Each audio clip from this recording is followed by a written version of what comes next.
नमस्कार, आप देख रहे हैं सी न्यूज भारत और मैं हूं आपके साथ ज्योति अरोड़ा। समाजवादी पार्टी के मुखिया अखिलेश यादव आज रायबरेली में कार्यकर्ताओं से मुलाकात कर रहे हैं और विजय रथ यात्रा को पूरे जिले में घुमाने का प्रयास कर रहे हैं। उन्होंने समाजवादी पार्टी के नेताओं पर इनकम टैक्स विभाग की कार्यवाही को राजनीतिक द्वेषपूर्ण कार्यवाही बताया है। इसके साथ ही आरोप लगाया है कि केंद्र और प्रदेश सरकार अभी चुनाव तक और ऐसी कई कार्यवाही समाजवादियों पर करेगी। ये सारी कार्यवाही अपेक्षित थी, लेकिन समाजवादियों और प्रदेश की जनता को सरकार रोक नहीं पाएगी। जनता सब जानती व समझती है। सरकार की ये कार्यवाही इस बात का सबूत है कि समाजवादी पार्टी को जनता का अपार समर्थन मिल रहा है और जिस तरीके से यात्रा में जन सैलाब उमड़ रहा है, उससे सरकार की नींद उड़ी हुई है और ये कार्यवाही उसी का नतीजा है।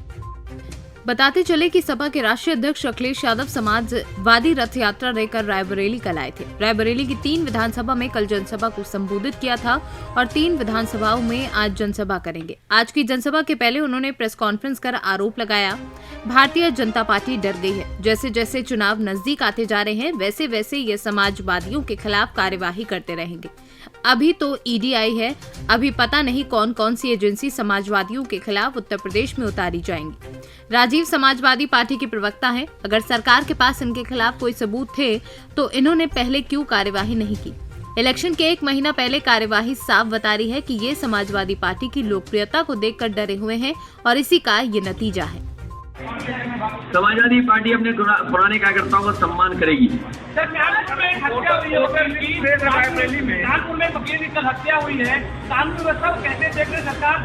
ये ठोको राज में कोई सुरक्षित नहीं है। ये ठोको राज में कोई सुरक्षित नहीं है। जब पुलिस इनकम टैक्स के लिए जाएगी, पुलिस को भेज दोगे इनकम टैक्स के लिए, पुलिस को भेज दोगे सांड पकड़ने के लिए, तो क्या कानून व्यवस्था संभालेंगे आप? तभी मैंने कहा आपसे कि ये ठाठा बाबा हैं, इनको हटाइए उत्तर प्रदेश से।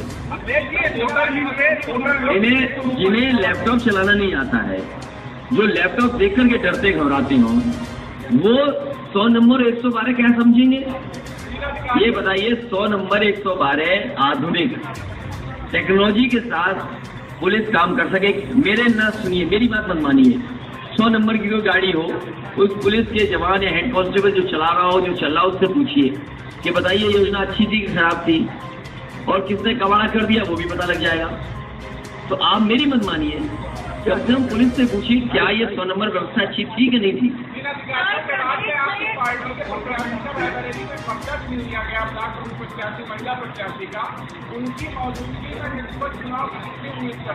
देखिए, रायबरेली में हमारे पत्रकार साथी जानते होंगे, जात के आधार पर भारतीय जनता पार्टी ने अन्याय किया है। समाजवादी पार्टी अगर है और अगर उस पर मुकदमे लगवाने हैं, कितने झूठे मुकदमे लगाए सोचिए आप। जेल भेज दिए गए और इसलिए जेल भेज दिए कि समाजवादी पार्टी के हैं, वो घबरा रहे हैं समाजवादी पार्टी के कार्यकर्ता नेताओं से। उन पे झूठे मुकदमे लगा करके कई महीनों उन्हें जेल में डाल दिया और न केवल जेल में डाल दिया, बल्कि जेल में भी अपमानित करने का काम किया। जो सुविधाएं जेल में मिलनी चाहिए वो भी नहीं सरकार ने दे दी। इसके अलावा केवल रायबरेली में नहीं, आप प्रतापगढ़ पता कर लीजिए, पार्टी के जिलाध्यक्ष को जेल भेज रहे हैं आप झूठे मुकदमे लगा करके। तो ये जो रवैया है, ये जनता देख रही है। जनता तैयार है इस बार भारतीय जनता पार्टी को हटाने के लिए।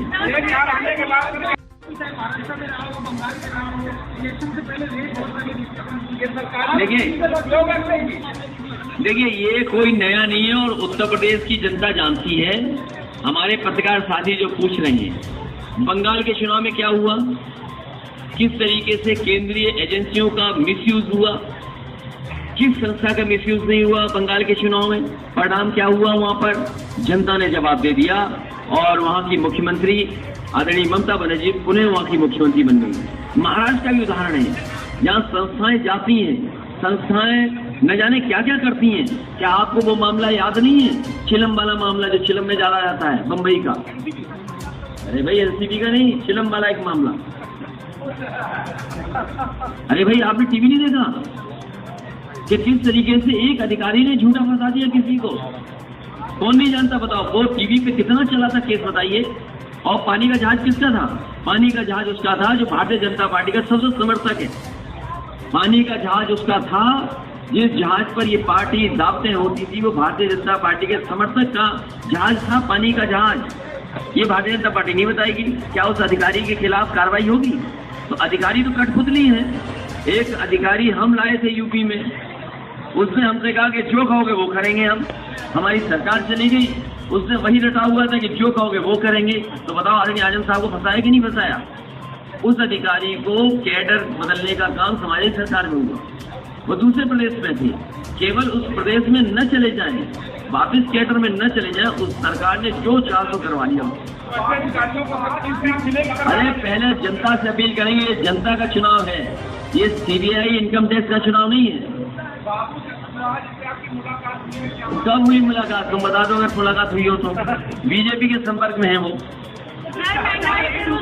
और ये बेटी जो कह रही है, बहन जो कह रही है, वो सही कह रही है। बेरोजगारी महंगाई पर बहस न हो जाए, किसानों को अपनी पैदावार की मूल्य न मिल जाए, उनका डबल न मांग ले कि आय दोगुनी कब करेंगे, इसलिए जानबूझ करके इनकम टैक्स भेजा जा रहा है कि आप भी इनकम टैक्स से पूछो सवाल, हम भी पूछें। अच्छा इनकम टैक्स है, बैलेंस शीट है, दिखाएंगे वो जो जवाब तलब होगा, जो उन्हें दिखाना है वो अपना दिखाएंगे, अपना वकील करेंगे, सब बात है। लेकिन वो लड़ाई हमारी नहीं है। हमारी लड़ाई जो बहन बता रही वही है कि महंगाई कब कम होगी, नौजवानों को रोजगार कब मिलेगा, किसानों की आय दोगुनी कब होगी, और उत्तर प्रदेश से ठाठा बाबा कब विदा होंगे। अच्छा सर, आपको ये बताइए कि नहीं, पिटाई वापस तो नहीं ले सकते हैं, लेकिन उसको सम्मान देने का काम करेंगे।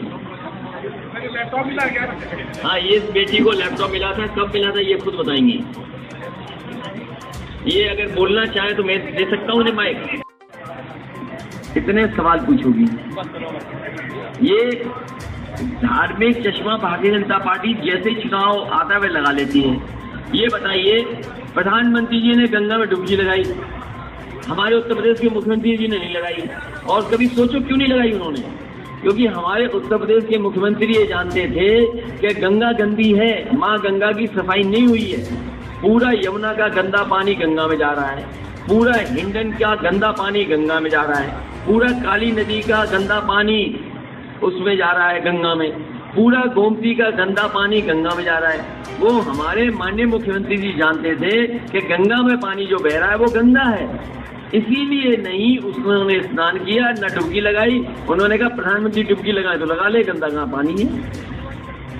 सवाल ये, आप समझते नहीं बात को। 2 दर्जन से ज्यादा जिलों तक जा चुके, अभी भी वही 400 पार आप सीटें या कितनी सीटें पा रहे हैं? जनता में जो आक्रोश है, किसानों में जो आक्रोश है, आज किसानों को खाद नहीं मिल पाई, वो आक्रोश जब वोट में बदलेगा, उत्तर प्रदेश से भारतीय जनता पार्टी का सफाया होगा। जो एजेंसी से प्रभावित स्टेट थे, वहाँ के नेता से बाधा खुला बनाते हैं, संजय राउत भी बना रहे थे, ममता बनर्जी भी बना रहे थे, उनके साथ मिलकर कोई बात करेंगे? मैं अभी किसी से मिलकर के नहीं बात करूंगा, केवल समाजवादी विजय जनता में चलता रहेगा, और समय आने पर उन माननीय नेताओं से भी बात करेंगे, उनसे पूछेंगे उन्होंने इलाज क्या किया इनका। अगर उनके पास कोई इलाज होगा तो हम भी इलाज कर लेंगे उसी तरह का। इसीलिए कह रहे हैं हटाइए जो वीआईपी का टैग लगा हुआ है यहाँ पर, वो टैग हटाइए, समाजवादी पार्टी को जिताइए, विकास पाइए। आप जानकारी करना, एम्स अगर आया तो समाजवादी सरकार थी तो जमीन दी तो एम्स आ गया, और तमाम ट्रांसफार्मर बने, ट्रांसफार्मर लगाए, बिजली में सुधार किया, सेंट्रल रोड फंड की जितनी भी सड़कें दी सब स्वीकृत कर दी। इसलिए समाजवादी सरकार विकास में साथ दे रही। और मुझे याद है जब केंद्रीय विद्यालय मांगा तो मैंने जमीन दी केंद्रीय विद्यालय के लिए, जब उन्होंने सैनिक स्कूल मांगा तो उसके लिए जमीन दी, लेकिन अगर उन्होंने सैनिक स्कूल 1 मांगा तो हमने भी 2 मांग लिए उनसे, जब उनकी दिल्ली में सरकार थी। तो विकास में सहयोग करेंगे, हमेशा साथ खड़े होंगे। सामाजिक परिवर्तन जो आपकी यात्रा चल रही है, उससे क्या लोगों का हृदय परिवर्तन भी होगा? हृदय नहीं, भारतीय जनता पार्टी का सफाया होगा, इतना तो मैं जानता हूँ। रायबरेली से सीनू संवाददाता इंद्रेश कुमार की रिपोर्ट। इस खास खबर में फिलहाल के लिए इतना ही। देश और दुनिया की तमाम बड़ी खबरों के लिए आप देखते रहिए सी न्यूज़ भारत।